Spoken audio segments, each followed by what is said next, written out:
Test.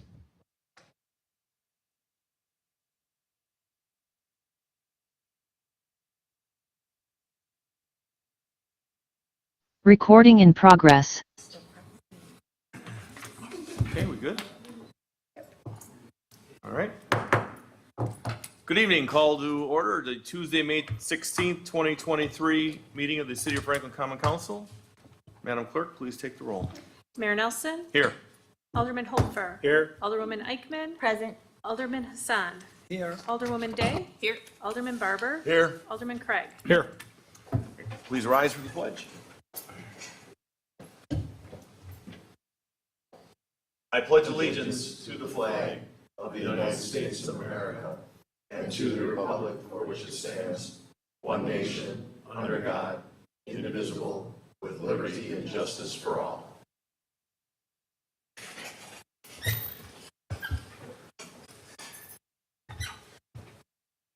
Next up, item B, citizen comment period. Any citizen wishing to step forward and speak, please state your name and address clearly into the microphone.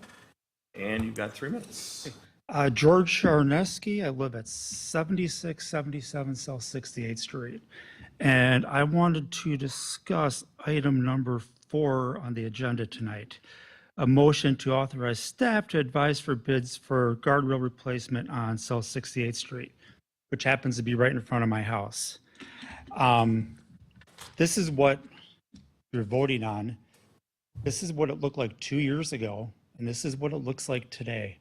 It's not just an old guardrail, it's now an old broken guardrail. Public Works, they were doing work down there and they dismantled it, and it's been sitting like this for 2 years. It's beyond a reasonable amount of time to repair this. And no reasonable effort has been made to repair this. I don't know if anybody wants a closer look. You can see this is what you're voting on item number 4. At this point, I think it's reckless that we have a broken guardrail. My family has to drive by it every day, my friends, my neighbors, and people that commute daily basis. It's a dangerous area. There's not much of a shoulder, and it's been neglected. I brought this up to the city engineer numerous times in the last 2 years with my alderman. We actually met, me and my alderman, Mike Barber, we actually talked to Glenn good year and a half ago about it, and still nothing has been done. At this point, we now have school bus stops on 68th Street.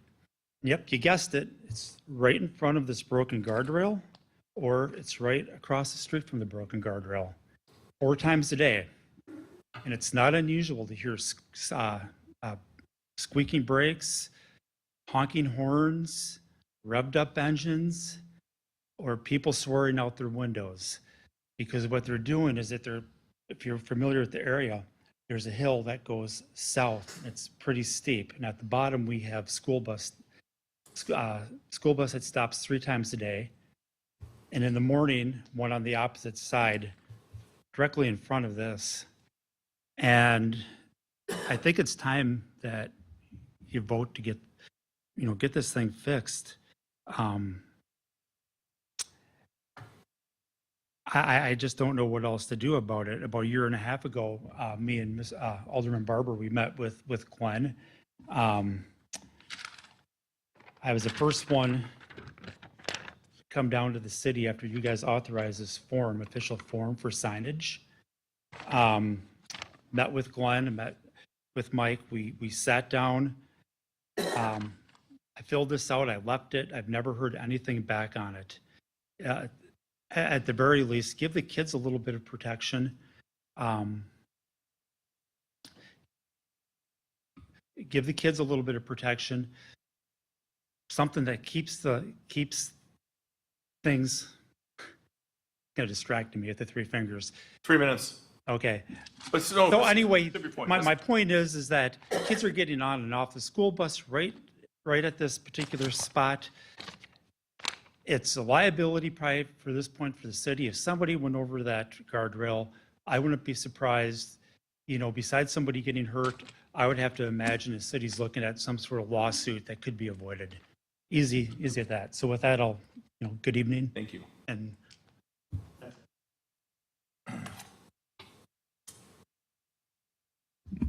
Good evening. Supervisor Patty Logston for District 9, 12100 West Belmar Drive. First, I'd like to say hi to all the new faces I see up here. Congratulations to the alderman, the mayor, and the administrator. And I hope you will listen to what I am saying. A while back, we had noise issues, and Mayor Olson had agreed to do a noise study in the city of Franklin. But Milwaukee County came forward and said we would do the noise study and we would pay for the cost. And we are in the process of doing this noise study at the cost of over $200,000. The results should be coming in hopefully by the end of May sometime. So prior to that, any request you get for permits regarding noise at the Rock, I would ask this committee to lay it over until the results for the noise study come in as a favor to your constituents in the area. We're finding already, as we're receiving the reports back, there were a lot of things that were not done right, and there was not cooperation from the Rock.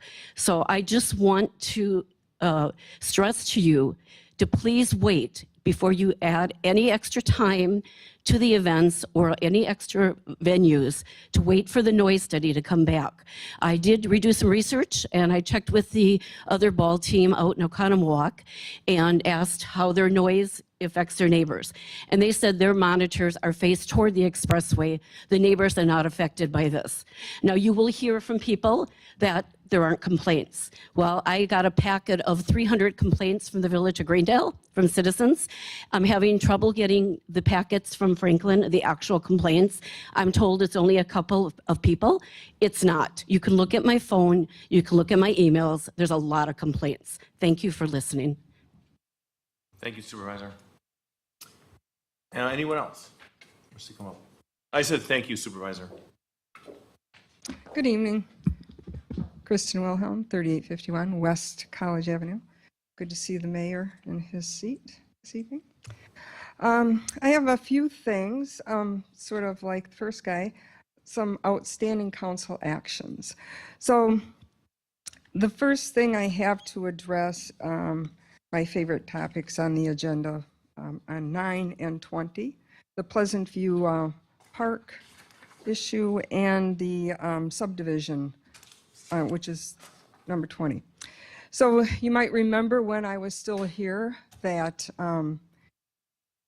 I said there was some problems with the subdivision development agreement and the contracts and the history that was in the documents, and the council agreed that those should be fixed. That hasn't happened. I told the city attorney I would be willing to work with him on getting those documents accurate even after I left. I'm still willing to do that. But as it stands right now, these documents are still incorrect. Tyler, the assistant city engineer, has been doing a really good job on trying to keep this straight. But one of the most outstanding things and most troubling things that I think this council should pay attention to is the Plan Commission and the Common Council both passed a final plat with Phase 1 and Phase 2, where we said Phase 1 would include the trail that would connect the older subdivision and the new subdivision to your new Pleasant View Park. That was supposed to happen in Phase 1. Phase 1 and Phase 2, after you all voted on this, which I know some of you weren't here, was flipped. That trail is still not in. The reason we wanted it in was so the people that have the homes right next to it wouldn't complain that they don't want it now. Guess what? Homes are built. This trail's still not there. Part of Phase 1. Now, I don't know how a council can pass a resolution or final plat and have it flipped in the basement. That's concerning to me. And there are people that know about that. And I guess the feeling is just keep building it until it's all done, and then nobody will know in the future. I don't think that's the way it should be done. The other thing I wanted to just have an update was the creek motions that where Mr. Morrow was talking about moving 850 feet of a creek. And there were several motions that were to come back to the council relating to that. I've heard nothing or no updates on that. And as the gentleman talked about, a guardrail, instead of moving the creek, if we're going to price out a guardrail, let's price out a guardrail for 35th Street instead of moving the creek. The other thing that's outstanding, and I hope I have enough time to cover this, because this one is probably one of the ones that are should really concern you. Back in, Alderwoman, if we're at 3, if somebody would be willing to suspend the rules to let her continue, otherwise Motion. I'll have to come back here, and you don't want that. okay? Second. All in favor? Aye. Opposed? Go ahead. In 2008, this council approved Midwest Homes donation for some property that they were kind of tired of paying taxes on, and every time they tried to develop it, they would get opposition. The Park Commission took it through there, the Plan Commission, the Common Council. The Common Council adopted that, and I'm going to read you the motion. Alderwoman Wilhelm moved to accept the land donation from Midwest Homes for 3 parcels located in the southwest Rawson Avenue, north of West Marquette Avenue, east of South 37th Place, and west of Countryside Drive, tax key numbers, there's 3 of them, and direct legal counsel to ready the necessary documents to effectuate the transfer, and further to direct staff to proceed with the disposing of the tax keys to the abutting property owners for a nominal fee, seconded by Alderman Barber. All voted aye, motion carried. When the property taxes that used to be listed on our city website started disappearing, I was kind of poking around on our property viewer and then going over to the property taxes. I printed off the 3 property taxes from a couple of years that are now no longer available. You can't find these on the city's website anymore, which is unfortunate because this is really good information. This is how I found out that this never happened. They're still paying and still being billed property taxes, even though the council made that motion. And we're talking 5 years. So when I found that out, I brought it to the attention of several people. And I called Midwest Homes. They sent me some documents about how much they had paid in taxes, $1,600 or $1,610 in November of 2022. And now we're going back 5 years with that. And I brought it to the assessor, Amanda. I have emails. She said she would talk with the clerk. I talked with the clerk. I talked with the city attorney. I talked with Peggy Stino. And I talked with the mayor.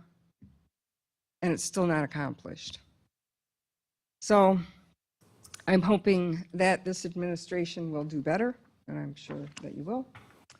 And I want you to keep this in mind when there are some reviews of your staff. There's never been a review before the Common Council for any director administration that I'm aware of, but we've got some administration problems from the previous administration, so don't be too hard on the current one. Thanks. Thank you. Sir, if you had anything more, welcome to come back. Normally, we have a large crowd. Oh, it's me? Hold on a second, if you wanted to, but hold on. Mr. City Attorney? To Ms. Wilhelm, when did you talk to me about these land transfers that weren't done? When? Probably be about the time that I was sending these emails to Amanda and... Kristen, would you mind talking to the, thank you. It would have been about the time of these emails when I was trying to get the city assessor to look at it.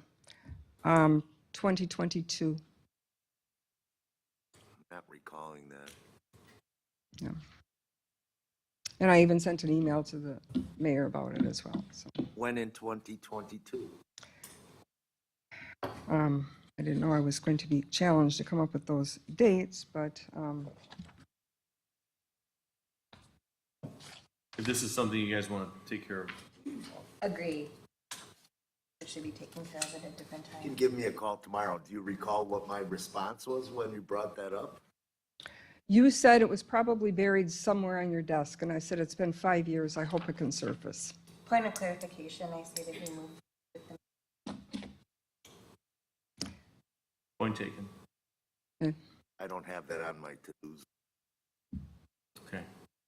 So if you'd like to look up, the land donation was accepted by the Common Council September 18th of 2018, and the motion that I read is from that evening. Thank you. And sir, if you wanted to finish your points, that's fine. getting tongue-tied at the end because I'm trying to get Just everything for in. the record again, just state your name and address again. George Charneski, 68, or 7677 South 68th. So my point at the end was, it's been 2 years that this thing has been sitting there in pieces.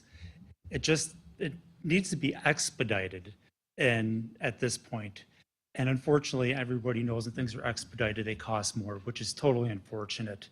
But maybe when it comes to discussion, maybe we can have a little discussion about why it wasn't done, why it can't be fixed.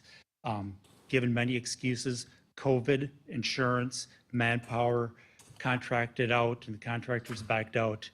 Again, it's insurance. I'm not sure if it's insurance because of the type of guardrail or the insurance to pay for it. Either way, at this point, I think if someone goes over that and gets injured, I don't think there's no insurance that's going to cover it because it's been reckless. It's beyond a reasonable time frame to get fixed. That's it. So thank you. Thank you, sir. Anyone else wish to speak at this time?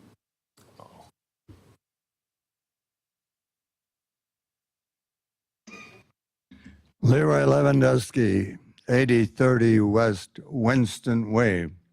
Item number 4 is really an interesting statement about guardrails because, John, I've been telling you about the one on the Ballpark Street or whatever it is, Avenue. Part of it's from the old railings that were put up in steel. They're still there, and it needs to be continued. You kind of fluffed that off when you talked to me, but you never went out to check it. So you told me you have to have an accident before you can do anything about it. That's ridiculous. Well, I might as well interrupt you, Mr. Lewandowski. That is not true, not even by a stretch. What? That What's there's going not- to be an accident. That's not true. What is There are not true? railings that were put up there, sir. There are railings on the outside. You're talking at the steps that go into Blend in that area up there? I didn't say anything about steps. Guardrails. You paying attention? Like a laser, yes. But part of that is sheet metal that was left over from the old road. And if you look at it, you will see it's necessary there and it should continue on. I don't think you even looked at it. But please, I got some other information I want to get cleared up. Item number 9, a resolved authorizing certain officials to execute an amendment to number 2 to the Graffy USA Incorporated. Has anybody looked at that park? I spend at least half hour every day because I go out to a breakfast in Oak Creek in that park. And the trees are put in crooked. The walks are below the level of the sod by about 3 inches. And before they put the drain in there, it was a flooded area. And so, you know, it also that the swings that the children were using have knocked all the chips away, so there's bare ground there. And any little child can't even get up on the swing because it's too high now. And I don't know where our Department of Public Works is under Mr. Glenn Moore. It's just ridiculous. It's a shame. I took somebody out there to show him something decent, but there was nothing decent there. Item number 16, I don't understand either. Guidance of the Park Commission concerning the development of an ordinance municipal code to prohibit use of city park pavilion without proper organization. I'm a citizen here. I want to use those for nothing if they're open. I want that one in the Pleasant Park to be open during the daytime. There's no reason why it's closed. Is it a moneymaker? I don't know. The last permit I saw was $225 for a day. I can't go and work in the Kayla Park either. I'm too old to use the swings. And that swing they got there is never used. I'm paying taxes for somebody to come into those parks that even don't live in Mars City, like Kayla's Park. We need somebody to stop the trend for filling that thing up. It was supposed to be. You're over 3 minutes. We're at about the 4-minute mark, so just please finish your point. Leroy. Do you want me to go on? Well, you're at 4 minutes. I mean, if you can wrap it up, it'd be great. Okay. But there's got to be somebody that can control or do some better job on the parks. I'm paying for those parks and I'm not getting anything out of it. Just like the sewer people here in town, they're paying sewer costs and they don't have any sewers. Thank you. Anyone else wish to speak tonight? We've got one more thing that was mailed in. Madam Clerk, please.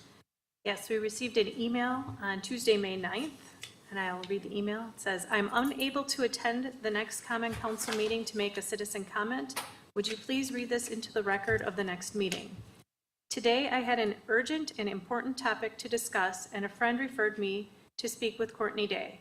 I called, and Courtney picked up right after the first ring. I was blown away by her scrupulous explanation, knowledge, and assistance of the topic I needed help with. She went above and beyond and took the matter into her own hands almost immediately. It was a huge relief to know our community is in such good hands. Thank you, Courtney. Warm regards, Jennifer Gabriel." Well done. Could we get the camera switched? So we love to hear when we get some positive news. Excellent. Anyone else wishing to speak? If not, I will close citizen comment period. Okay, moving forward, item C, approval of the minutes, regular common council meeting of May 2nd, 2023. So move. We got a first. Second. Alderman Barber and Alderman Hopfer. All those in favor? Aye. Any opposed? Ayes have it, motion carries. I don't believe any hearings, as in D. David. E, under organizational.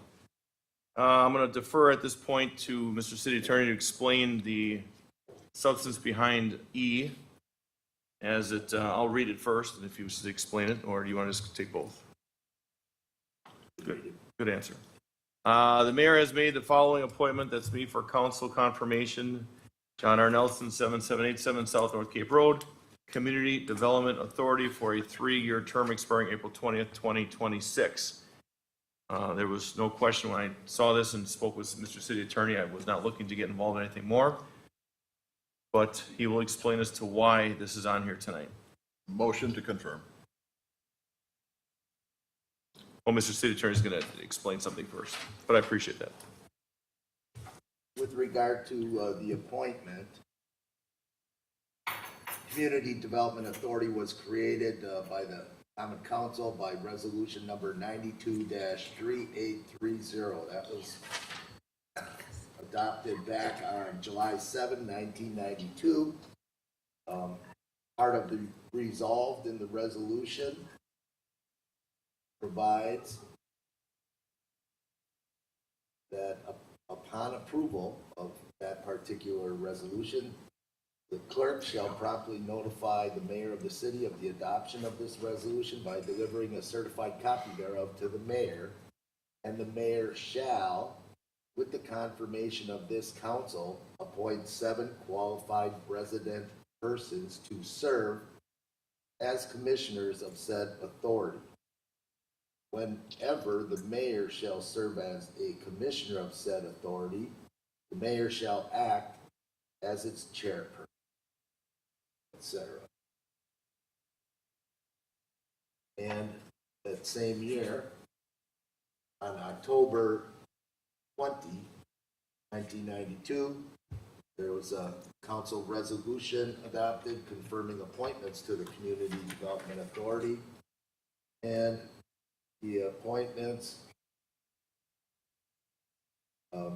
noted in the resolve stated this common council hereby accepts, approves, and confirms the mayor's appointments of Mayor F. Clements, and then names Alderman B. Waltenberger, etc.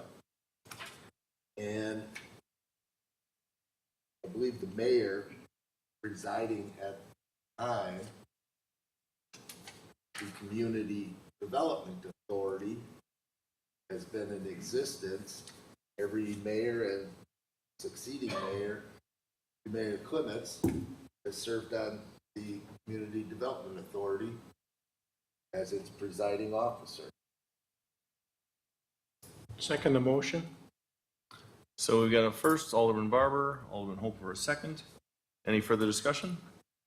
Seeing none, all those in favor? Aye. Any opposed? Ayes have it, motion carries.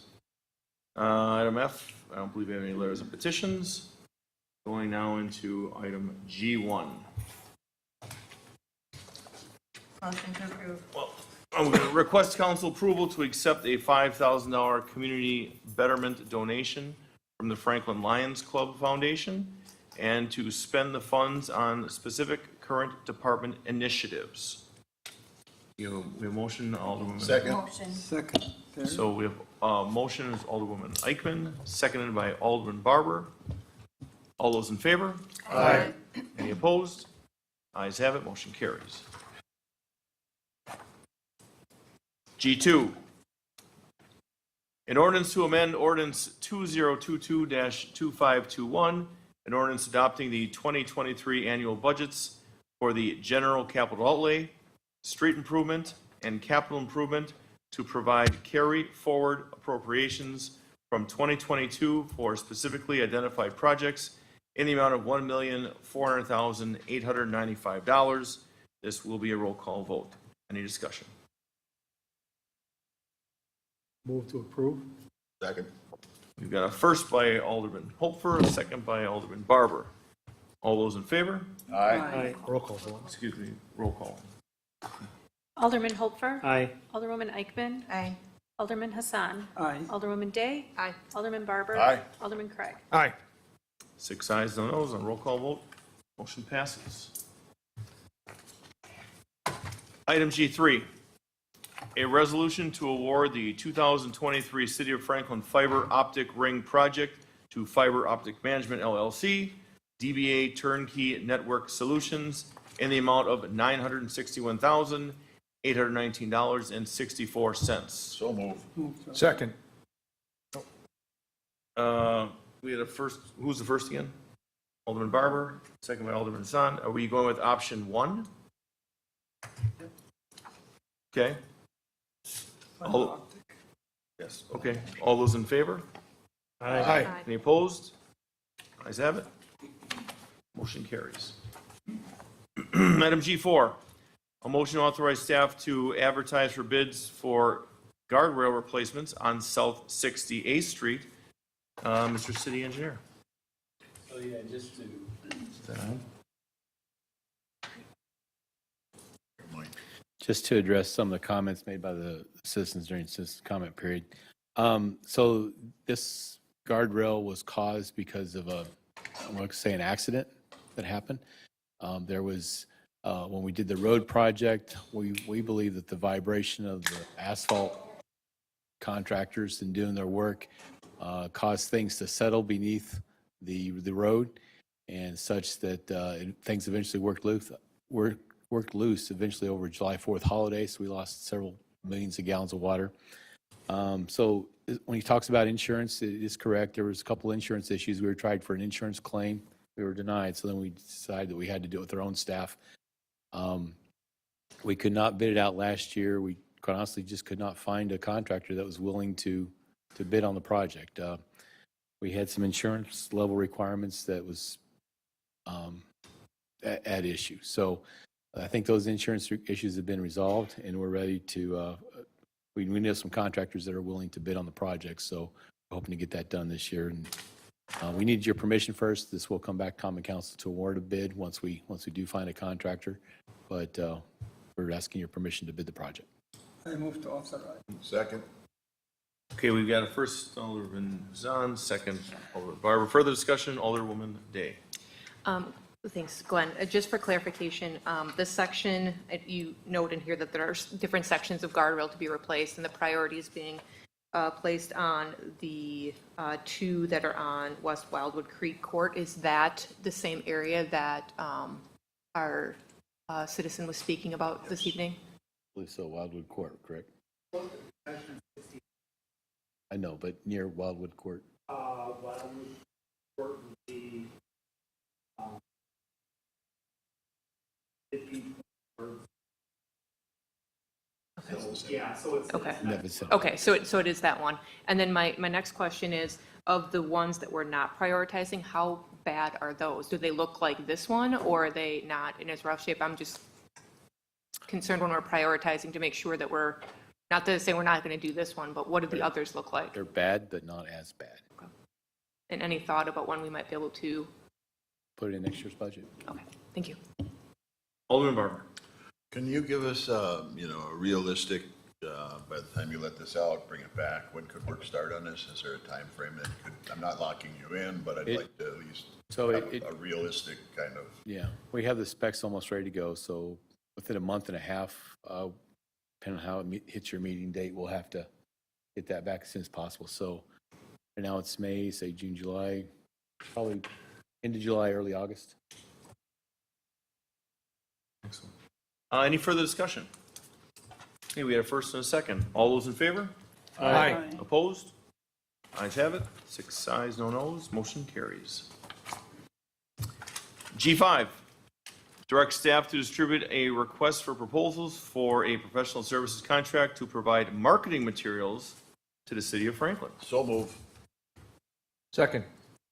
We've got a first and a second. Mr. Regitz, would you please just give us a little 2 cents on this?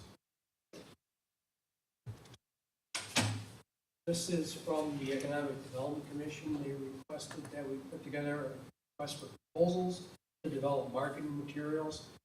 We need some electronically generated flyers for corporate business partners, business meadows. Also need to include the development guide on the webpage. So these are the 2 items. I'd like to do some work on the webpage to make sure that you go to the resource page or they go to the economic development page. Some information on what you know done there. Send this out. Companies, about half a dozen. Get some proposals generated. Excellent. You mind staying here for the next one? Sure. Okay, we've got a first and a second. All those in favor? Aye. Any opposed? Ayes have it. 6 ayes, no noes. Motion carries.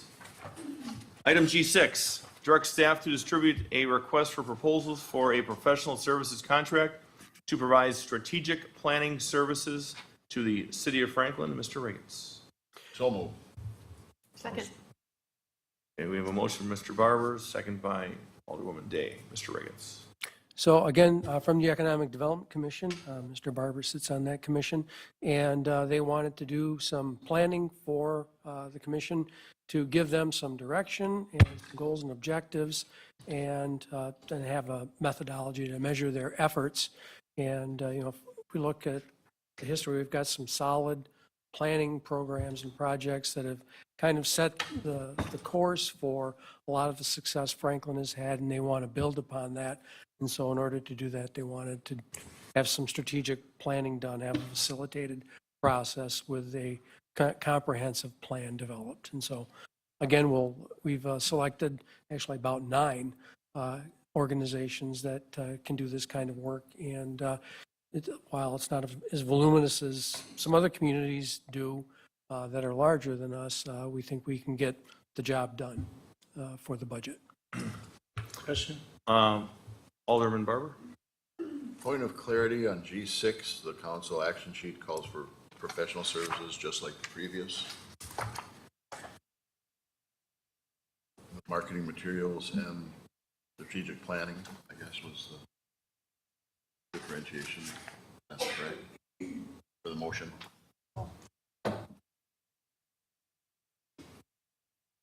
one item is for marketing materials, the services generate those, and this one's for strategic planning. A document will be generated from that. Okay. Specifically for two different items, but the same Yeah. kind of a process. Same process. We're just trying to get a contract developed with a consultant to bring back an agreement to this commission or council. Okay, I guess for clarification, so the motion for both would be applicable, Mr. City Attorney? It's very generalized. Right. Sounds good. Right. We'll go with that. I go with that. Just wanted clarity on it. Alderman Barber, excuse me, Alderman Hofer. I'm the young one. You are. Tom Cruise. Just a question or just getting some clarity here. Under the responses, one of the lines is understanding of local assets and what sets Franklin apart within the region. I would understand that because it's economic, you're looking at a broad range of things, but if there's any synergy or commonality with what's being done with tourism, that we can share that information back and forth, that's all. Okay, any further discussion on this? We had a first and a second, is that correct? Yes. Okay, all those in favor? Aye. Any opposed? 6 ayes on those, motion carries. G7, motion to approve the street closures of South Legend Drive and Schleter Parkway on Saturday, June 3rd from 6 a.m. until 3 p.m. in conjunction with the City of Franklin Health Department Bike Rodeo. So Motion moved. moved. So this one will be Alderwoman Eichman, seconded by Alderman Hassan. Any further discussion? Seeing none, all those in favor? Aye. Any opposed? 6 ayes on those, motion carries. G8, please come forward. This is a kind of a little explanation here.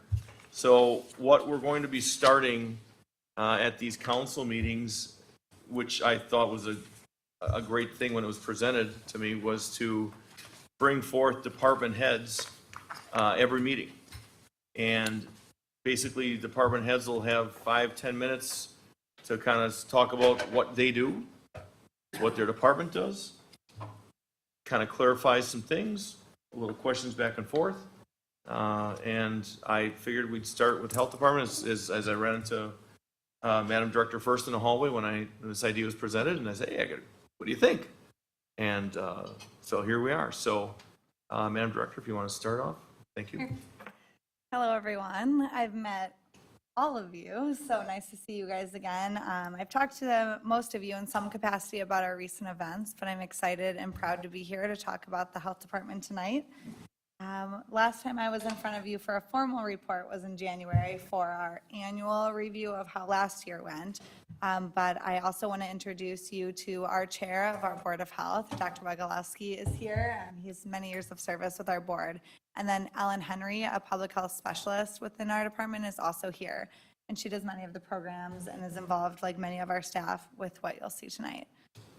We have staff that aren't here. So our staff, as you know, is made up of public health nurses, public health specialists. We have an administrative clerk, sanitarians, drug-free community coalition coordinator who runs Volition Franklin. So it's a really nice full staff of a variety of initiatives that we have going on. On this handout, you'll see what we have recently had, and that is National Public Health Week. So that was the nation pulling attention to public health, and we used that week to celebrate our efforts here in Franklin, celebrate with community members and amongst our staff to just talk about some of the positive things that are happening here in regards to health. Also excited to share about our Franklin Health Collaborative. So that has new developments since I last was in front of you. If you'll remember back to about a year ago, we were gearing up for our community health improvement plan, and we had our community health assessment happening. That's when we were having those focus groups, key informant interviews, our giant community survey. And now community members and businesses and organizations are coming together to make health change here in Franklin. So I'd say we have about 40 active businesses, and meetings range from 15 to 25-ish people every time. But we have a lot of different sectors at the table, involving a lot of people that we interact with daily. So some city staff, engineering, the library, planning, individuals who hold roles in the city, which is really all of our departments that interface with health. We also have local nonprofits, and we have youth serving organizations, fire, PD. And it's a really great group. They have set their goals, mission, and vision at our last meeting, and now we're moving into boots on the ground work. So looking to move some great initiatives forward based on their priorities of health right now, which are mental health and physical activity, but that doesn't stop there of what we focus on as a department. So on the back of your sheet, you'll see the foundational public health services model, and that is really the core of our health department. We focus on communicable disease regularly and daily, chronic disease and injury prevention, environmental public health, maternal, child, and family health, and then that access and linkage to clinical care. Some of the programs that we've had recently in the last few months since I came in January are highlighted on the top, but we do immunization clinics monthly. We are really proud that we have individuals from our department that get asked to present at conferences, so we both go to learn and then also have the opportunity to present what we're doing here locally. Most recently, we were able to go to a library conference with some librarians and talk about collaborative projects that we're doing for community health here. We were at the Arbor Day education, sharing some information about ticks and communicable disease prevention. And then really important to highlight is the bottom left corner in our service summary. So those are those services that we provide on an ongoing basis. So environmental health services are those inspections, plan reviews, follow-ups on inspections that our environmental health team typically handles. Communicable disease follow-ups, so that is when an outbreak or illness is occurring. Our public health staff are able to contact citizens and residents in Franklin to help them through that and answer any questions that they might have. Health and human service referrals, some of those are coming from police, some of those are coming from the fire department, some are coming from a concerned neighbor. So those are often that a neighbor fell and can't get up or is homebound and having mobility issues, quality of life, wellness concerns. And then direct services, so blood pressure checks, sharps collections for individuals who have diabetic needles, car seat fittings, and that highlights our numbers since January of this year. And we have had 140 hours of volunteer time thus far towards health in Franklin, which is really fabulous. We manage a volunteer registry, so we have an official volunteer registry that individuals can indicate whether they're a medical and healthcare provider, so that we know that if we had a public health emergency or an emergency in general in Franklin, we could call upon them. And then we also have individuals that don't hold a license also on that list that could help in times of need. And then save the dates. So be sure to mark your calendar because we have a lot of great things coming up with different organizations throughout Franklin. And one that's very soon is on this Saturday. So we have our Family Wellness Day. Traditionally, well, actually, it's kind of taken a different kind of road path to where we are today, but it started as a 5K, and Fit Franklin was really the collaborating coalition on that. And over time, it's morphed into a 2-mile. And now for the past 2 years, it's been a 2-mile walk run in Lion Legends. So it goes around the neighborhood, and we have a lot of assistance from police, DPW, the auxiliary, and this year we're also pairing it with a wellness fair because we have found that individuals are already coming out and we want to give them a reason to stick around even more. So we have local organizations coming, and I'd say over 10 will be coming out to focus on multi-generation health. So we have all vendors will be prepared to serve both youth, older adults, and everyone in between. So we have the whole gamut of services that will be there, and we hope that we'll see you guys there as well. Well, thank you. So Saturday morning, what time does that start for those motivated people? Wellness Fair starts at 9, and we have a schedule of events, and then the walk run itself will start at 10. But we have a toddler dash before then. The YMCA is leading yoga. We most likely will have a stretching session, and then the wellness tables will be open from 9 to 11. Excellent job, Alderman Barber.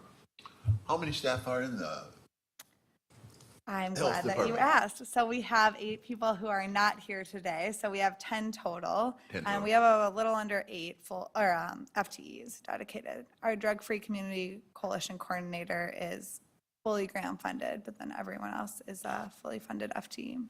and are you fully transitioned now out of COVID back into Well, anything else in the world? National Public Health Emergency Declaration did end on the 11th, so we are still following up on COVID-19 cases, but I would definitely say that the landscape of that has changed. We want to be able to be a resource still for people who may get COVID-19 and are looking for that access to care or looking at where they can get tested or treatment, but our response is looking a lot different than it did even a year ago. Thank you. Anyone else have any comments? Thanks, great job. Thank you very much. Thank you for the Excellent hard job, work and of I'll the see you department. Saturday. Sounds good. Thank you all. Thank you. For the 2 miles? Driving by just to clap. No, I'll be there for a while. Moving forward, item G9, a resolution authorizing certain officials to execute amendment number 2 to an agreement with Grafe USA, Inc.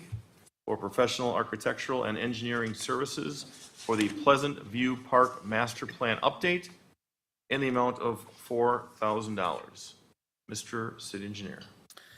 This is a subject that's been discussed at Parks Commission almost every month, but I haven't really given an update to Common Council. So if you recall, and you may know that we built pickleball courts among some other amenities out at Pleasant View last year. In the fall, when the project was done, the courts were coated, and we noticed that every morning when the sun came up, little blisters started happening all over the court. Looked like a teenager's pimple face is how I described it. And then at night when it got cool, those bumps would go away and come back up. So we gave it a little time to see if that would go away, and it did not. It still continued actually through the winter. I don't want to say it's a fluke, but we have had several experts look at it. One expert in particular helped us do a lot of tennis court and evaluations a few years ago. He's been in the business of building tennis courts and pickleball courts since 1969 and has never seen this happen before. So we're still not sure exactly what happened. The best explanation I've heard is that there's some moisture that was trapped in the asphalt. So when the asphalt heats up, that water turns to vapor and tends to grow larger. And because the surface had been applied, it doesn't allow that moisture to escape, and it's just stuck there forever. So even this spring, we noticed it was still going on. It's like we can't accept it the way it is. It was unplayable. The contractor acknowledges that he's not sure why it happened either, but at his expense, he tore out the entire court. We've been out there the past couple of days. The asphalt is down. In fact, this afternoon they were pouring the concrete for the netting and the nets to go back up.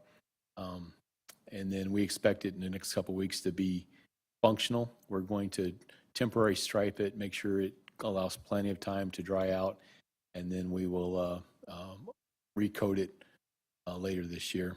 And anyway, make that happen. So in the process of doing that, we did ask that the inspector, so Grafe was inspection for the project, and we did ask that they be present for asphalt when the asphalt went down.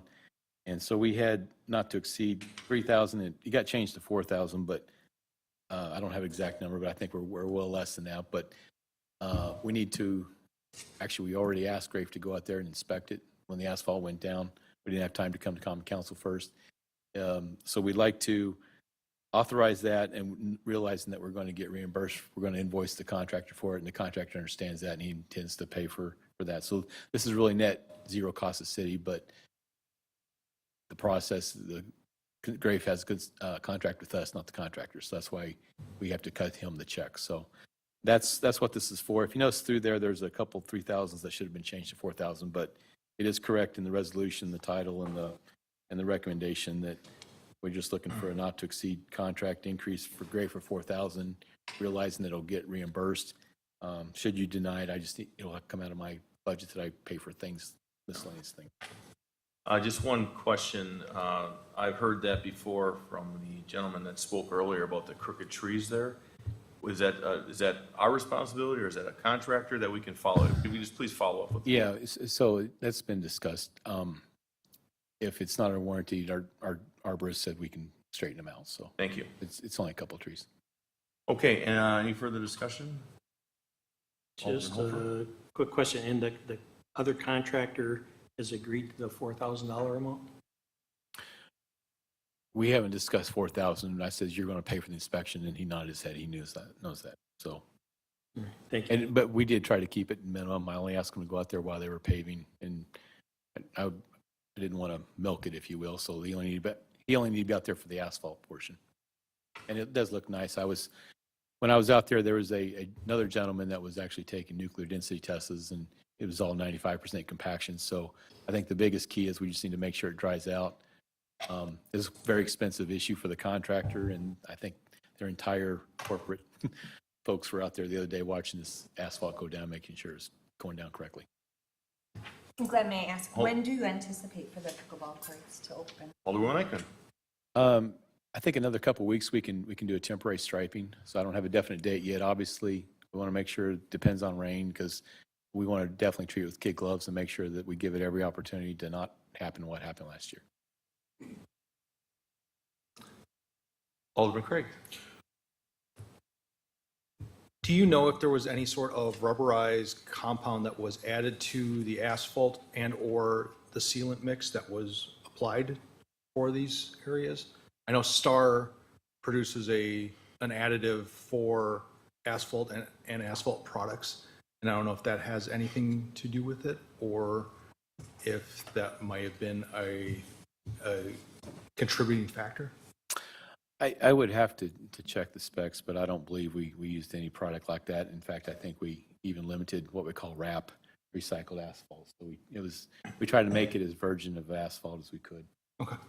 Thank you. Any further discussion? Seeing none, is there a motion? So moved. Second? Reagan and Holfer. All those in favor? Aye. Any opposed? Ayes have it, motion carries. 6 ayes, no noes. G10, a resolution to authorize a professional services contract with Foth Infrastructure and Environment, LLC, to design the Ryan Road Trunk Sewer for a fee of $150,000. Mr. City Engineer. There is a very significant development we anticipate that could happen in the area of 76th and Ryan. So to keep pace with some anticipated deadlines, we need to get started on a sewer immediately. I can tell you that there are other facilities or other lands in the area that did really appreciate sewer, DPW included, but Zurin has some sites that has a site in front of their parcel that they'd like to develop, but Zurin is also, like us, has a holding tank. We spend $170 a week to pump that out.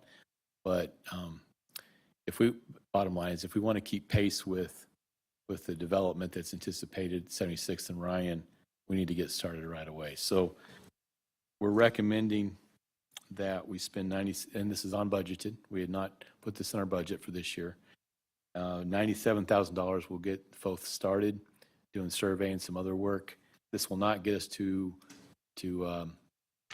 bidding, and it takes another $53,000. So total $150,000 contract, but we're proposing just get started at $97,000 right now, because you have contingency of 125-ish, and so we don't want to exceed that. Otherwise, we have to find some money elsewhere. So, like at the beginning of tonight's session, we had moving some funds around that were in last year's budget, but were not in this year's budget. It's not in this year's budget, but there is a contingency that could cover this cost. So we would come back later. We would do, once the funding for the overall project is determined, we could do a balanced or budget amendment at that time to transfer from to reestablish the contingency, or you could just leave it out of the contingency for the rest of the year. I'd move to approve. Second. Okay, we've got a first and a second. Hope for Barber. Alderwoman Day. Yeah, Glenn, I just have one more question other than our conversation earlier today. To the best that you can tell us at this time, do we know how far along the developer agreement or the finance agreement is between the city and the developer for the site, to know exactly how long it might be before we would see return on this investment? They have had one meeting. I believe we have a meeting set up for tomorrow. Basically, they're planning to meet every other week to get this done. Their goal is to start construction this fall. So anticipate shortly that we'll be able to. I anticipate very shortly. Alderman Barber? Was the motion for A or B, and did it include D? I'm going to back and look at it. I would suggest that you probably want to look at A and D, because you're basically taking up not all, but a significant portion of your contingency and still may. So, And the 97 would support their moving quickly on this, or? yes, their 97 timeline? would get us going on it. Okay. That would be the motion, A and B. A and D, David? You say A and D, David, or A and B, boy? D, David. And A and D, David. All right, Mr. City Attorney. Mr. City Engineer, independent of any potential development currently pending under review in that area, isn't it your thought that this sewer is necessary for that area in any event? It is. This was a sewer that was studied a year ago, maybe a year and a half ago. There is, in the original trunk line sewer plan, there was a sewer that basically extended from 92nd and Ryan, went kind of southeast through a property that is now purchased by the school. And we don't anticipate that the school is ever going to develop as it was anticipated. So we look for an alternate way to serve the area along Ryan Road. And this was that study that Foth did a year, maybe a year and a half ago. It is necessary. Any further discussion? If not, we'll move forward with these. So the motion is for a combination of option A, Adam, and D, David. Is that correct? yes. Okay, we got a first and a second. You know the first and second? Good. Seeing other discussion, all those in favor? Aye. Any, I just want to add one thing. Suppose worst case scenario happens, as the city attorney, independent of that, for whatever reason we decide that we don't want to do a sewer at this time, this work will not go wasted. It'll go towards the project when it does eventually happen. okay, we had 6 ayes, no nos. Motion carries. Thank you.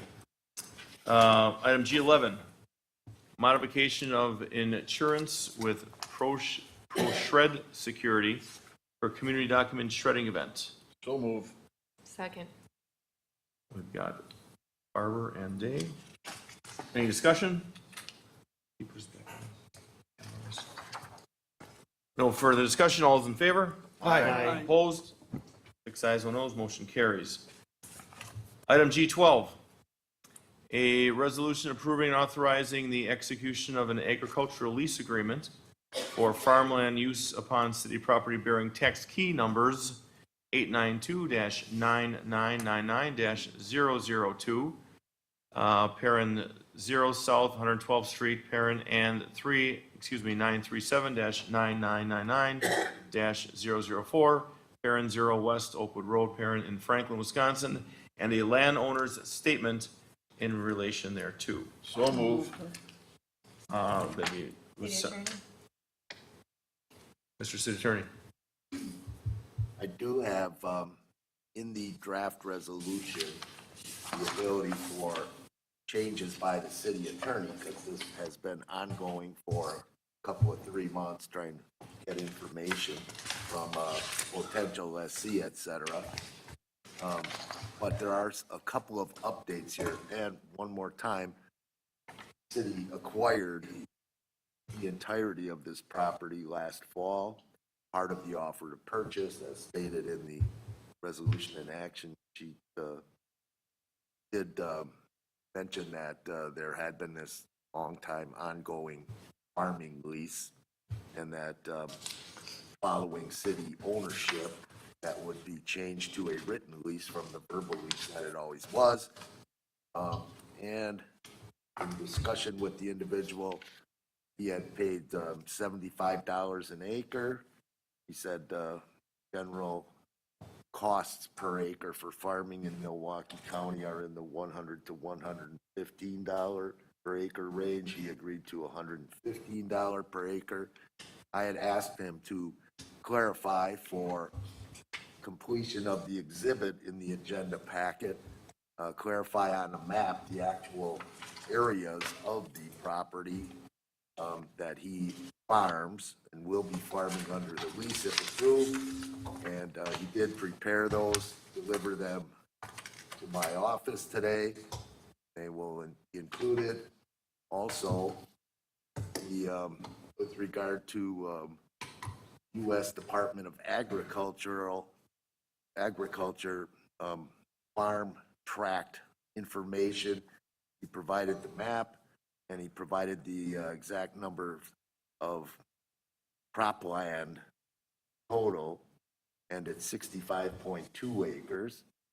So the acreage listed in there of approximately 60 acres will be changed to approximately 65.2, and then the annual lease payment will be $6,520. And he's also going to provide a certificate of insurance for the $1 million general commercial liability. And he did provide that today, but it did not name the city as an additional insured as required by the draft agreement. So he will get that taken care of, and when that's done, it'll be ready for final execution if approved by the council. Moved with the considerations brought by the by our city attorney. Well, motion works on the action. It covers what you're, Yes, because the resolution. just with your adjustments. Is there a second? Second. So Barber and Eichmann, see no further discussion. All those in favor? Aye. Any opposed? 6 ayes, no noes, motion carries. Item G13, Milwaukee County pedestrian/bicycle accommodations on South 76th Street between West-South County Line Road and South Creekview Court, District 1, Alderman Hofer.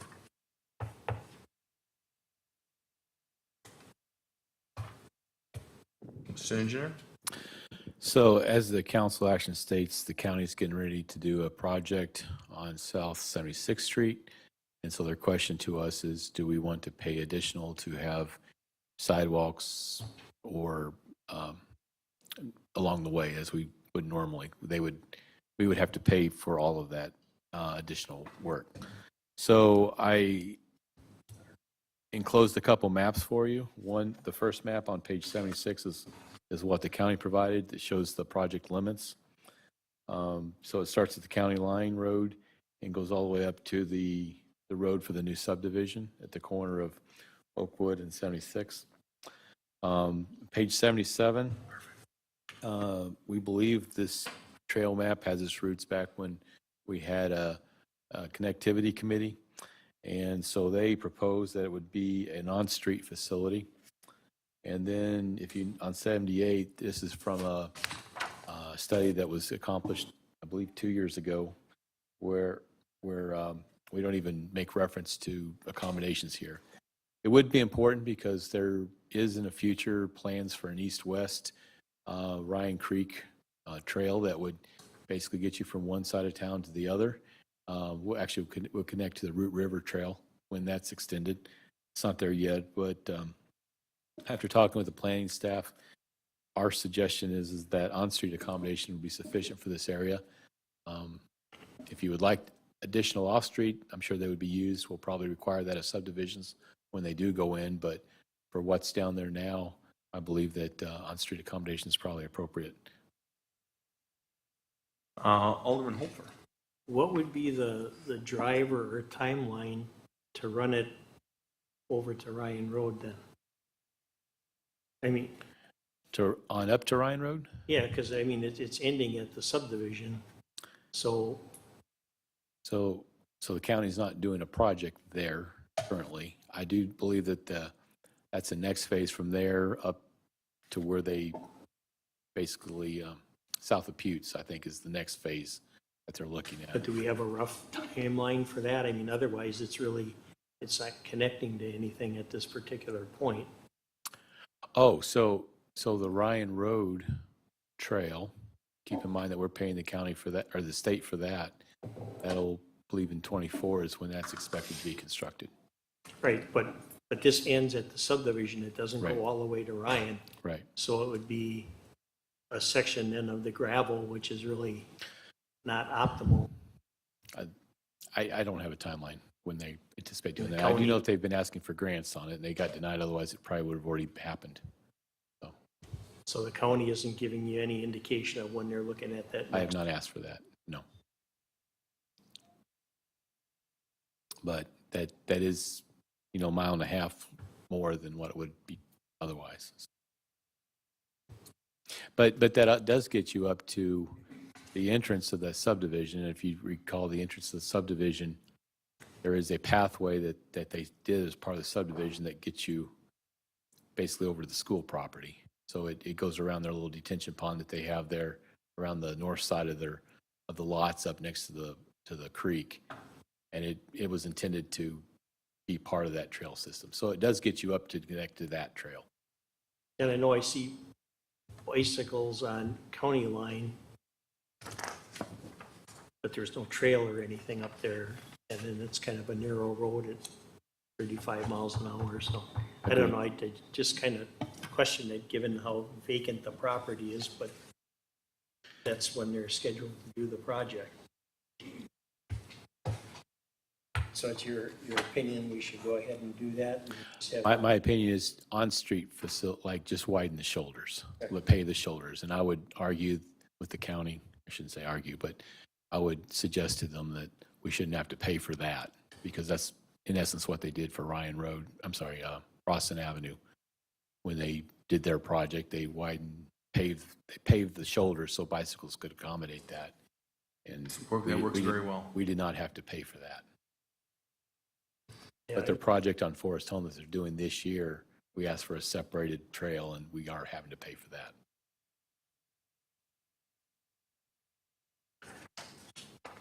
Well, I would support that. What are you asking for here today? So I need to know how to respond to the county, and do we want to have them work up the cost for, and it does take a significant amount of work to do this. I would suggest that let's not ask for it unless we're really serious about wanting to pay for separated facilities. But Option A. I would suggest option A, yes. I would move for option A at that point, I guess. Hofer and Hassan. Any further discussion? Seeing none, all those in favor? Aye. Opposed? Ayes have it, 6 ayes, no noes, motion carries. Thank you for the explanation. G14, a resolution approving a partial property tax rescission and refund for parcel number 934-0109-000, residing in District 1. Move to approve. Second. Hofer and Barber. Mr. City Attorney? Just a couple of points on review. I was not involved with this at all. But just reading the action sheet, I checked back to when the council approved the contract with the assessor. It was a February 2022 council action sheet referring to the former city assessor that stated in part that that agreement with the former three-year agreement expiring on December 31, 2021. That a request for proposals, RFPs, had been initiated in late 2021. So I wasn't really involved with that, but I assume the former former assessor stayed on month of January, but I don't know what the work in process at that time. And then with regard to the third paragraph on the action sheet, it states in part, at time of field visit, property appeared 100% completed and value accordingly. Given the property owner did contact the assessor at the points of time during the assessment cycle, the full value was placed on the roll book. So I'm assuming, since it was overassessed for this action item, that it wasn't, given the property owner did contact, I assume it was intended to say did not contact the assessor. And finally, in the council action request, that the resolution number has a 2022 on it, not a 2023.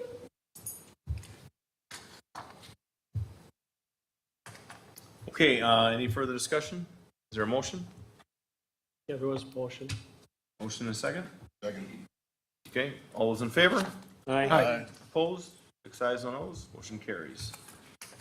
G15, a resolution approving a partial property tax decision and refund for 2022 for parcel number 944-9997-000. Move to approve. Second. A first and a second. Any further discussion? Anything on that? Seeing no further discussion, all those in favor? Aye. Any opposed? 6 ayes, no noes. Ayes have it. Motion carries. G16, guidance to the Parks Commission concerning the development of an ordinance to add municipal code section 183-48, D as in David, to prohibit use of city park pavilions without proper authorization. Mr. City Engineer. So this is also an issue that's been discussed several months at the Parks Commission. The city has 6 pavilions that we rent out. Generally, when a rental occurs, someone will pay a rental fee and they'll also put a deposit. So if they leave a big mess or they make damages, we know who to contact and so forth and follow up, and we can keep their deposit and so forth. We're finding that increasingly there's people that tend to find out when these are not rented, and that's when they tend to plan their parties. So they show up and they make messes. They create damage and so forth. And when after the fact, we can't track them down to make them clean, compensate us for that issue. It creates a lot of other issues as we're trying to clean the parks. We show up and expect to just close it, and there's someone there having a party, and even if the police, even though you're not supposed to leave a mess and so forth, confetti and so on, how do you know that they clean it up unless the policeman sits there and waits until they leave? And that's not practical. We've discussed this issue with the police department on what they'd like to see done. They'd like to see some sort of ordinance that would prohibit people from using the facilities, and that way, even though we wouldn't enforce it, if you will, so like, small family or whatever, if you're sitting down eating a sandwich, that's not the intent. It's like not giving you a ticket for going 2 miles over the speed limit. It's for the serious violations. At least give them something that they can use. Right now, there's nothing in their toolbox that they can enforce. I have seen been in places where there's basically, a big sign, you shall not use this pavilion unless you rent it, and they even chain up the benches and so forth and keep you from doing it. All the way up to actually having no issue at all with, and we don't have any restrictions at all, other than we have signs about what you can and can't do there, but unless you see them and leave and so forth and know who they are, it's hard to prove anything. So it's just a whole variety of issues. Parks Commission felt that this is a serious issue, and before they fully develop the details, they'd like to just gather comments from the Common Council. Granted, whatever they recommend would come back to you anyway, but they feel like this is could be a controversial enough issue. As the gentleman before indicated, I'm a taxpayer, I should get to use the pavilions. We keep them locked. Some pavilions we keep locked up anyway until they're rented, but we have a lot of pavilions that are open. And it's just, you know, I know it's the same song. We're limited staff. We've got, you know, limited resources to take care of what we have. And it's just harder to maintain what we have. And we just like to give the policemen a tool so that we could keep people from abusing our facilities. Well, I think to add on this before we go to Alderman Barber is looking at the pavilions and basically what we have, we want to protect, we want to keep good, we want to keep it not vandalized and everything else, and we don't have the money to replace these things. So when we are looking to rent them, we want to make sure that somebody that is renting something is getting a very quality product. And that's my 2 cents. Alderman Barber. Talking about the vandalism, I've heard that is ongoing in the open pavilions at this point. So when you say some of them are locked, some of them aren't locked, is there any kind of discussion about locking them as well? So this vandalism that I mean, it's been reported, I've heard that, so I'm not aware of how extensive it might be. So as far as vandalism, so there's been a lot of vandalism, primarily the restrooms. People damaging inside fixtures and making nasty messes all around them. We're trying, policemen are working on that. That's an issue all by itself.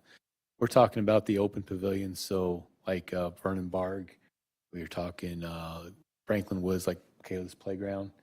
The open pavilion, you can't lock them up unless we build walls around them. Unless you'd like to do that. I don't know if that would look very nice, but Ken Wendell, we can lock up. Pleasant View, we can lock up.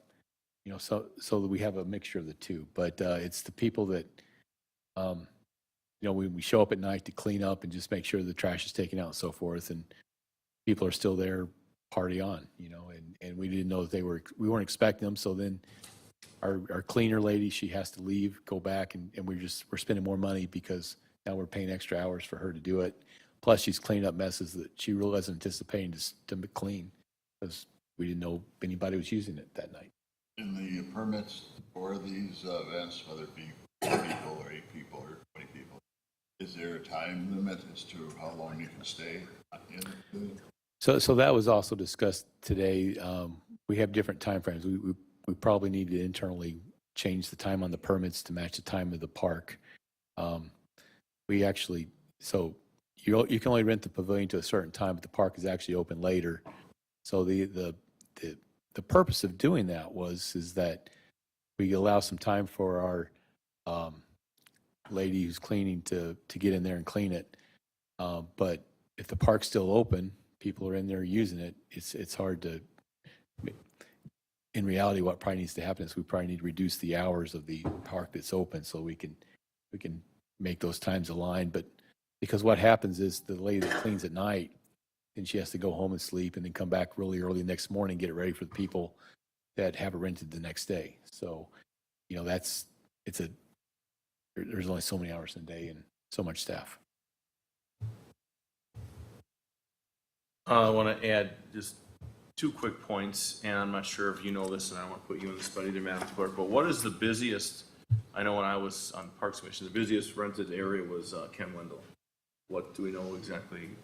Because as far as it was nonstop rentals was a big deal. We don't have, it doesn't. So I can't answer that question, but if it would not surprise me because you have to actually rent it to get into the building. Correct. So other facilities are open. People don't rent them if they think that no one else has it rented and they just first come, first serve. And I realize the controversy that may come of this, but if we're looking to protect our city's assets and offer a quality product to those people that wish to rent it, basically what I believe, to go back to the parks, for restriction would be, you know, all parties.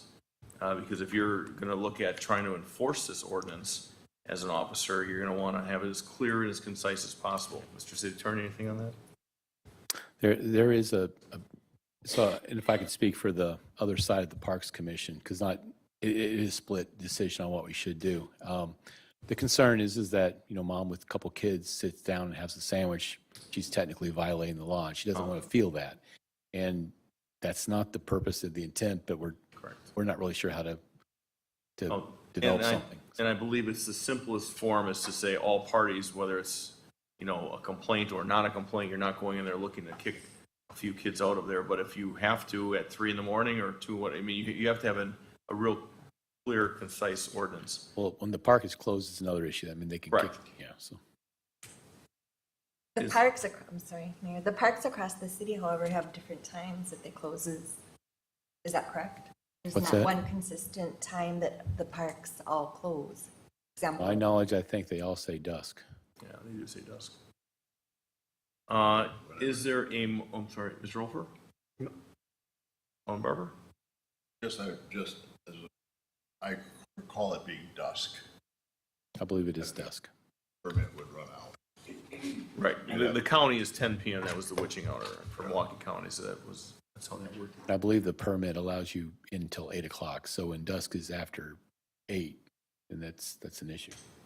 Brady needs some better clarification on the time. Okay, as far as going back to what we're going to recommend, is there any sort of motion to go back to parks on this? I would say go with option 1 and do not make exceptions to size. And what? Do not make any exceptions to size of groups. So all parties. If when it comes down to officer discretion, if there's like a family of 6 or somebody having a little Right. picnic, that would be their discretion at this point, but at least it would be a place for them to act on no groups without a permit. So, under that scenario, there's 10 people there and they put up decorations and they're cooking food. An officer goes there, they're gonna make them and clean everything up?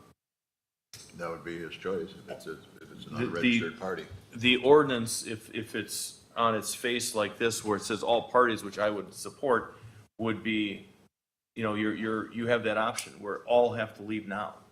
And that's it. You have to leave. That's the now. What's the reality of it is, if you're an officer and you're patrolling and answering all the calls for service, the staff shortage that we're dealing with, everything else, that's not going to be a priority to go, you know, do that. But if it's a call for service or that's an observation, that's an option.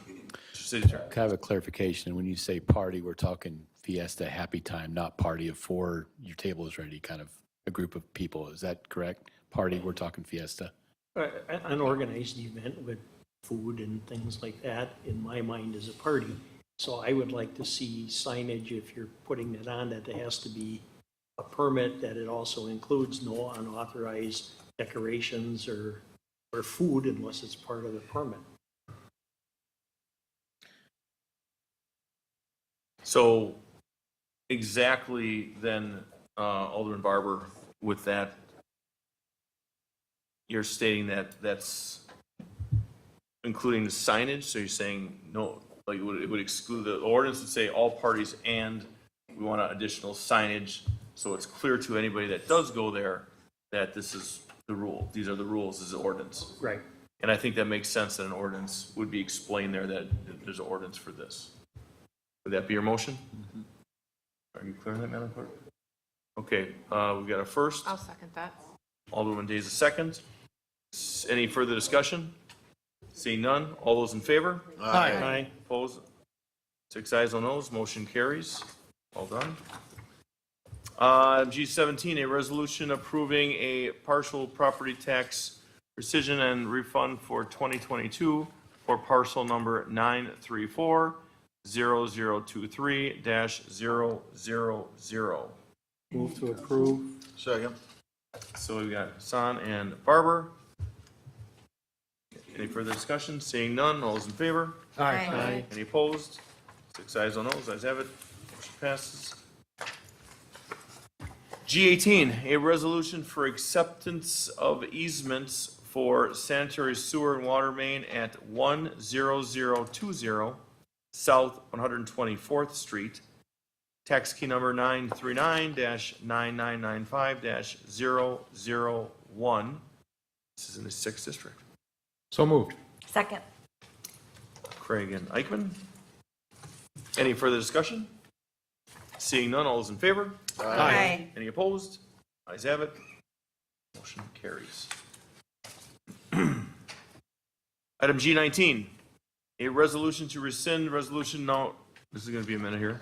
Resolution number 2023-7982, a resolution approving a partial property tax rescission and refund for parcel number 754-9008-000, and approving a partial property tax rescission and refund for parcel number 754-9011-000, District 2. Motion to approve. Second.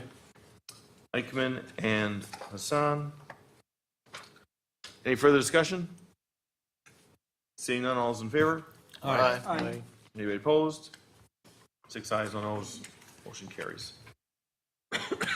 G20, a resolution authorizing certain officials to execute a subdivision development agreement with the subdivider of Pleasant View Reserve Subdivision, Phase 2-B as in boy, located at West Marquette Avenue and South 50th Street, District 3. Move to approve. Second. Hassan and Craig. Any further discussion? Seeing none, all those in favor? Aye. Any opposed? Ayes have it. Motion carries. Item G21, a resolution to award the 2023 Local Street Preventative Maintenance Program and contract to how do you pronounce that? Farner Asphalt Sealers LLC in the amount of $112,048.08. The move to approve. So we've got Hopfer and Hassan. Any further discussion? Just one point, Glenn, I just wanted to compliment you on how you put this together. I'd read it, I'd have a question in my mind, and the next sentence would be the answer to my question. So thank you very much for how you Welcome. did it. Tyler and I work very hard on these. Thank you. So you're going with option A, I'm assuming?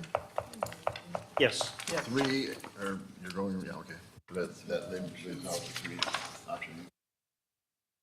Three you want to have done this year?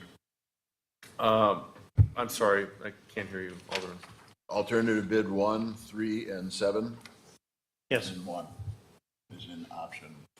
So your motion is for option A as an Adam. Correct. Okay, any further discussion? All those in favor? Aye. Any opposed? Ayes have it, motion carries. Item G22, a resolution to execute statements of non-reimbursements by Franklin Water and Sewer Utilities to Wisconsin Department of Transportation along South Lovers Lane from West Rawson Avenue to West College Avenue, District 6. So moved. Second. Mr. Engineer, do you have anything on that? Okay, we've got Craig and Eichmann. Any further discussion? Seeing none, all those in favor? Aye. Any opposed? Ayes have it. 6 ayes, no noes. Item G23, a resolution to authorize We Energies to convert 5 high-pressure sodium lights to LED lights for $125. Alders 1 and 6. Mr. City Engineer. Notice at your desk is a resolution that was not included in the packet, so.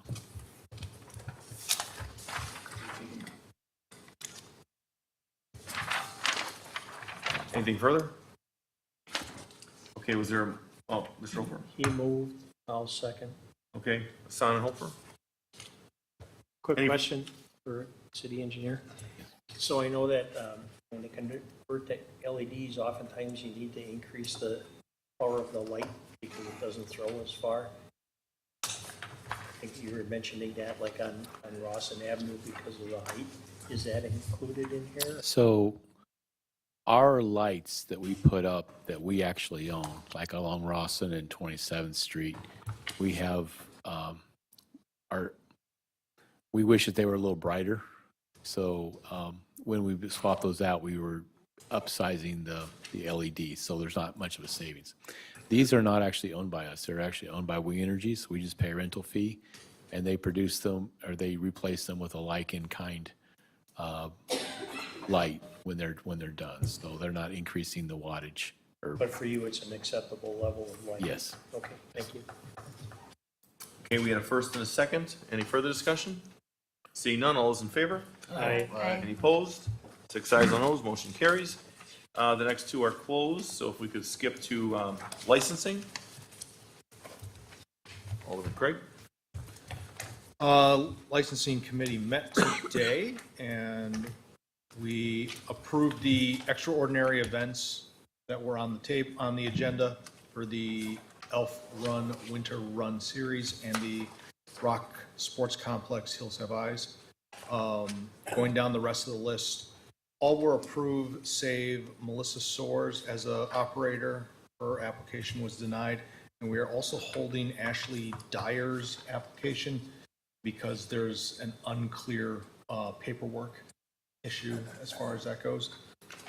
Otherwise, on page 2, all applications were approved. Alderman Barber. Did you have a question? Yes. The Rock Sports Complex, was there any discussion of the time?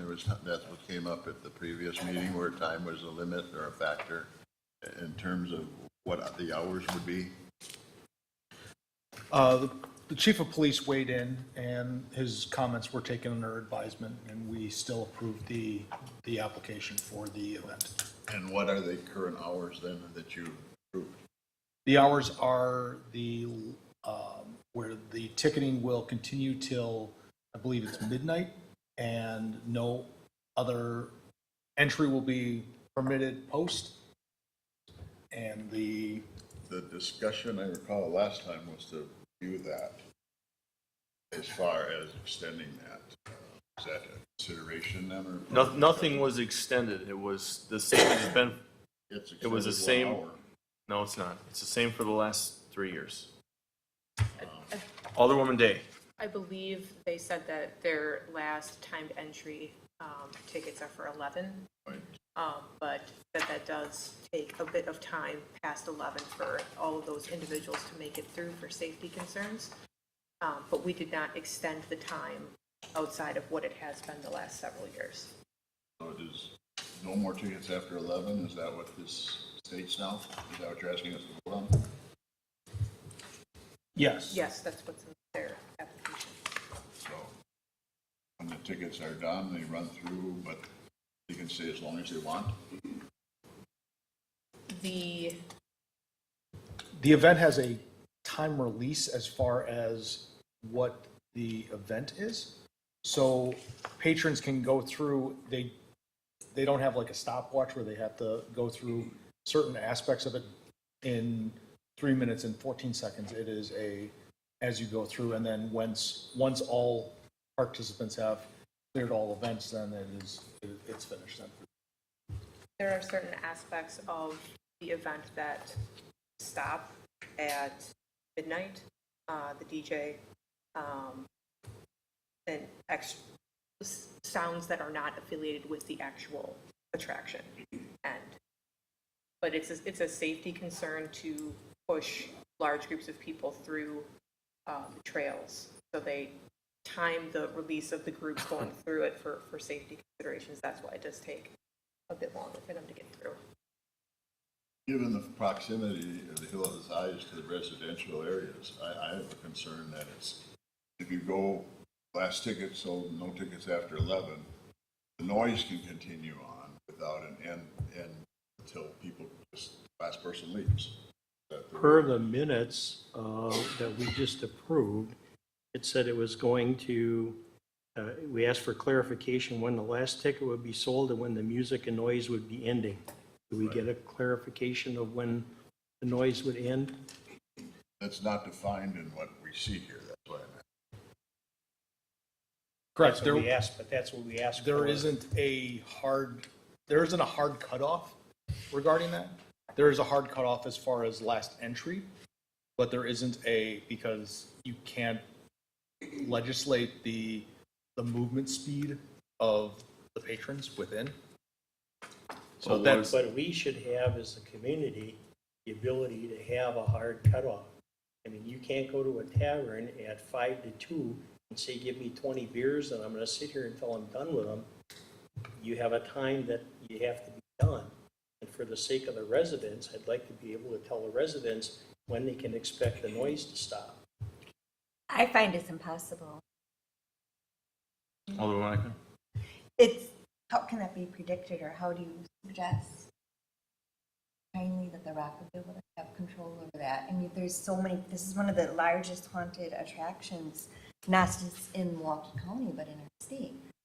So, We have to figure an average time it takes people to go through. If somebody's buying tickets close to the end, you'd have to be able to say, just so you know, we need you out by this time, period. I mean, have you walked through it? but every other business has opportunities to do the same thing. If we could, hold on. Madam Director? My understanding, is this on? Yes. My understanding is that the last tickets are sold at 11, that's the cutoff date.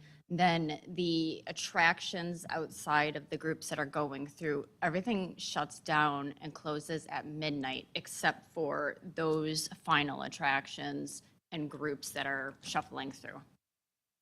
So there is, I guess, a hard time. Tickets are done selling at 11. And all of the facilities, minus the attractions that have the last group of people shuffling through, shut down. But I've had complaints of people saying, I'm hearing all of this music and sound and stuff at 1 o'clock in the morning. Alderman Barber? I'd like to hold that one out for a separate vote. I won't support that. I mean, they need to move forward as far as the marketing Well, and so forth. At The this separate votes, that's fine. Okay. I mean, that's what it's going to be. So we'll do that, but why don't we continue? Oh, Mr. City Attorney? Before we move ahead on the agenda, there was a denial of Correct. operator applicant stores. What was the basis for denial? The applicant returned to correct the application, but omitted several items from their background check. Of substance in relation to what is required, Yes, completing an application? yes. So basis is proper application not submitted, application substantially incomplete. Correct. Okay. So there could be a reapplication with a complete application then. Was given an opportunity to reapply, but this was the second attempt to. Okay, but it might occur in the future. It could. Okay. It was a correction of the application Mhm. that the party chose to not properly correct to disclose information of their background check. Okay. Are you clear, Mr. City? Yes. Okay, continue, please. Sure. Page 2, all applicants were approved.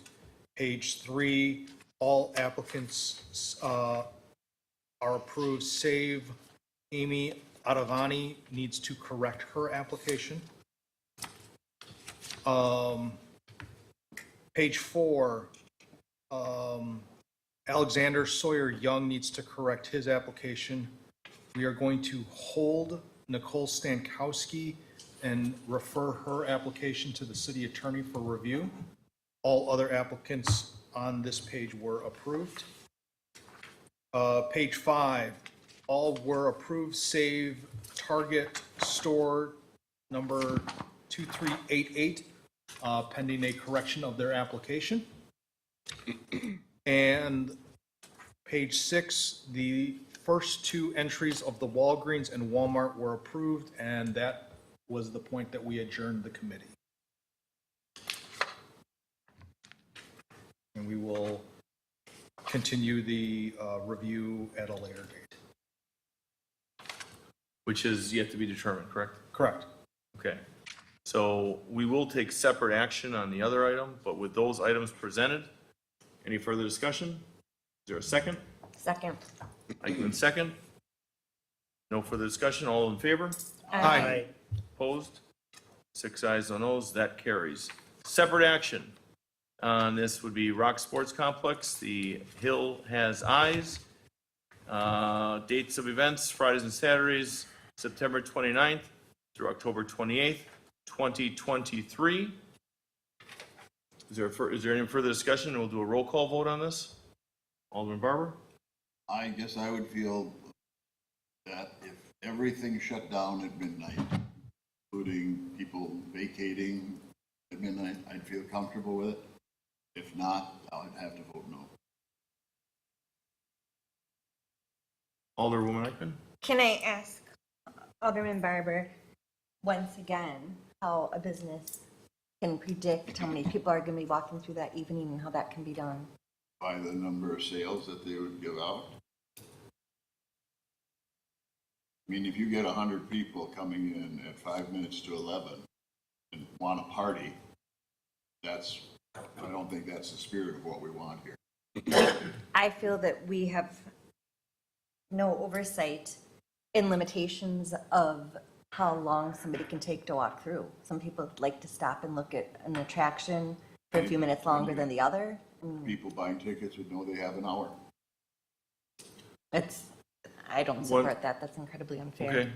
Okay. One of the things, Alderwoman Day, you started talking about is, again, if you kind of go over that, what you talked about, how things go through. Sure, as for like the time ticketing and Yes. whatnot. So my understanding is the change that they put forward during COVID for the time ticketing allows for a set number of tickets to be sold in timed increments. The last timed ticket is stated for 11 p.m. However, for easy math, I don't know this to be the number, but for easy math, let's just say they have 100 tickets for the 11 o'clock time frame. That doesn't mean that 100 people get to bull rush the first attraction. They'll release them in waves. That is a safety concern because it's a dark path in the middle of the forest. So they release in waves. So to Alderwoman Eichmann's point, there really isn't a way to make people go faster or slower in that. They have a set number of tickets that they sell, and then the people they go in through waves. They have agreed to stop the noise of the ancillary features of the event that are not specific to the haunted attractions themselves at midnight. Any residual noise that there would be from the attractions as people are going through them, but I would surmise that as time goes on, that noise would grow less and less as people move through number 1, number 2, number 3 towards the end. Thank you, well stated. Is there a motion to approve? Approve as is. Approve as you discussed and voted unanimously in the prior meeting. I will make that motion. So we've got a first Day, second Eichmann. This will be a roll call vote, please. Well, explain the result, what's going to happen as a result of that motion. And we still don't know when the noise is going to stop. You just said all of the other noise will stop. But if they're blaring something at 79 dB and it's going into a residential neighborhood that's supposed to be at 55 or whatever it is at night, I still don't know how that's acceptable. But we don't know what the decibel level is in the neighborhood because we've never measured that. Well, it's at the lot line where it's supposed to be measured. But I would argue respectfully that we don't know what, to my knowledge, and the planning department isn't here tonight, I don't know what the noise levels have been in the past at the lot line during this event. I don't know that. I suspect if they were over, we would have something that would have come through in the packet to us to review for this special event. I did not see anything from them indicating that. Alderman Barber. Question, is alcohol served on these premises? Alcohol served in the Hill Has Eyes? I believe they have a cart or a tent, for lack of a better word. And does that stop at midnight? And what's to prevent people from going through 2 or 3 times? I don't believe they can go back. I do believe they have, if you don't mind. Yeah, go ahead. Yield. They have security measures which prevents anyone just to walk through it at any time. I believe it's a wristband that they tear Yes, off excessive as you go stuff. through each attraction. What about the alcohol? Well, we would have to look back at that permit. I believe they do, but I don't have it in front of me. Again, this, at the earlier meeting, this was discussed. Owners, operators showed up. That has not been brought up in the past as being a point of contention. It apparently is now, but again, we've got a first and a second. I'll go back to you as far as the now alcohol concern. That was not a concern or mentioned prior, but it is now. Mr. Craig. If I may, there is alcohol served, and my understanding is that is part of those side pieces that are put down at midnight. That's my understanding of what happens with that. Please speak towards the Oh, I'm sorry. microphone, please. That's my understanding is that at midnight, the alcohol sales down in that area are ceased at midnight. If a patron wants to continue up to the umbrella bar, I believe that still continues on as far as service goes. But anything that's in the event area proper is finished at midnight. That's my understanding. Okay, For clarification purposes. Alderwoman Eichman. Sorry, for clarification purposes, however, we need to be careful in the wording of that. So you're saying as far as alcohol beverages being sold, that will cease at midnight? I don't recall Well, discussing that. it would be under its current agreement and current permit. That's how it would continue, don't as have it in has front the of last 2 years. This is year number 3. That was my understanding when myself, Alderman Hassan, also took a tour of the facilities on Thursday, I'm sorry. But that was what was explained, is that because that is not part of the attractions themselves, that kind of gets folded into the DJ as far as what continues on, what doesn't continue on. I'm quite familiar with the property, thank you. Any further discussion before we go to vote? We have a first and a second. It'll be a roll call vote. Any further discussion? Seeing none, Madam Clerk? Alderman Craig. Aye. Alderman Barber. No. Alderwoman Day. Aye. Alderman Hassan. No. Alderwoman Eichman. Aye. Alderman Holfer. No. 3-3. 3-3. Mayor votes yes.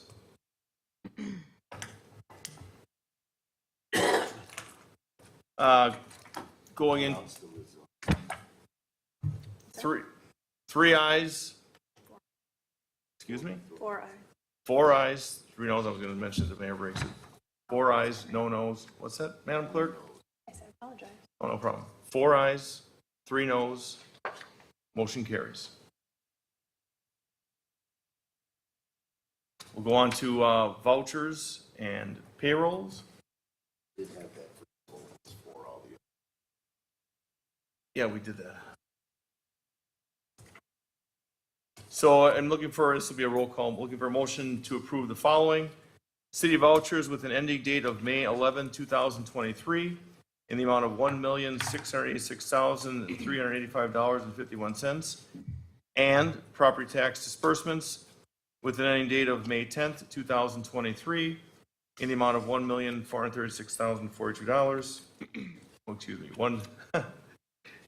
and payroll dated May 5th, 2023, the amount of $434,894.31, and payments of the various payroll deductions in the amount of $230,731.91, plus city matching payments, and estimated payroll dated May 19th, 2023, in the amount of $450,000, and payments of the various payroll deductions in the amount of $490,000, plus city matching payments.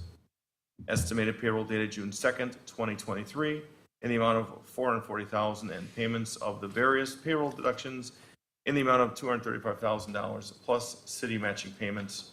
So move. Second. First and second, roll call, please. Alderman Hopfer. Aye. Alderwoman Eichman. Aye. Alderman Hassan. Aye. Alderwoman Day. Aye. Alderman Barber. Aye. Alderman Craig. Aye. 6 ayes, no noes, motion carries. Going back. Let's see here.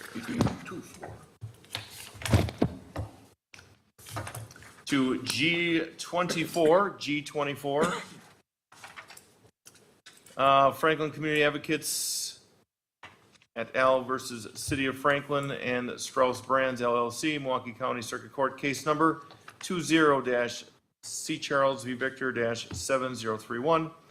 The Common Council may enter into closed session pursuant to Wisconsin State Statute 1985, sub 1, sub G, to confer with legal counsel for the Common Council who is rendering advice concerning strategy to be adopted by the body with respect to the subject litigation, and to re-enter open session at the same place thereafter to act on such matters discussed therein as it deems appropriate.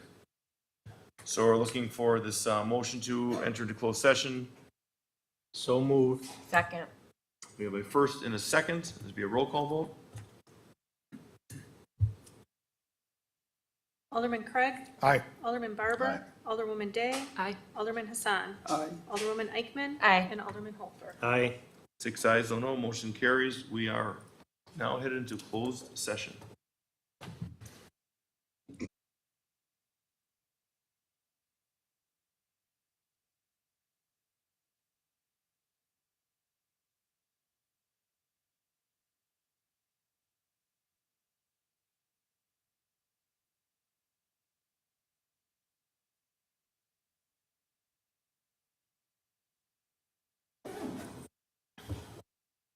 Hassan. Aye. Day. No. Barber. No. Craig. Yes. 4 ayes, no nos. 2 noes. 4 ayes, 2 nos. Motion carries. Thank you, Counselor.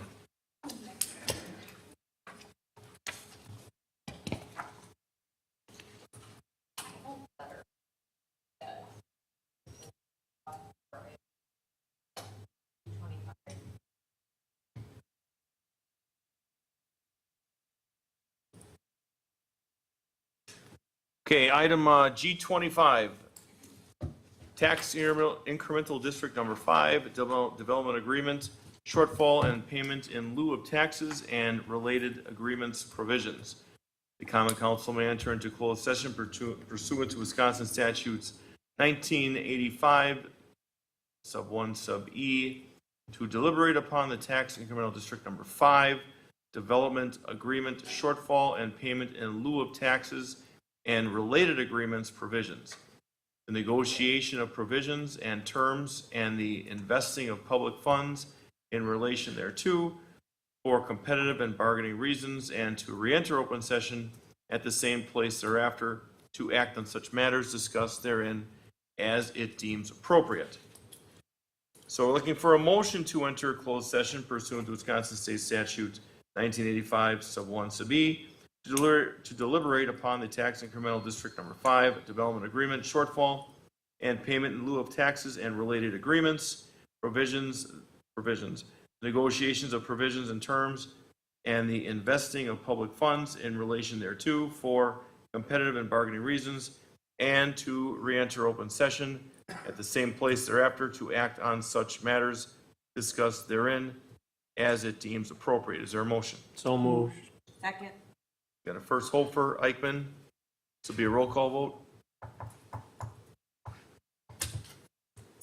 Alderman Craig. Aye. Barber. Aye. Day. Aye. Hassan. Aye. Eichman. Aye. And Hopfer. Aye. 6 ayes, no nos. We are in closed session. Motion passes.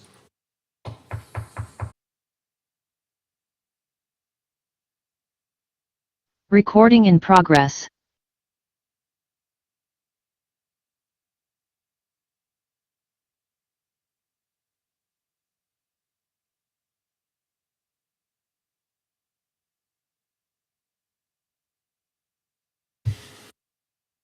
Okay, it is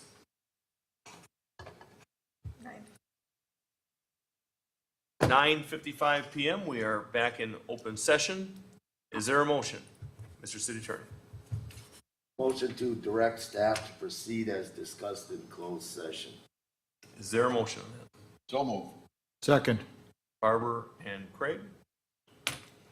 All those in favor? Aye. Opposed? 6 ayes, no noes, ayes have it. Is there a motion to adjourn? So moved. Second. Craig and Barber? All those in favor? Aye. Unanimous. We are off. See the wizard.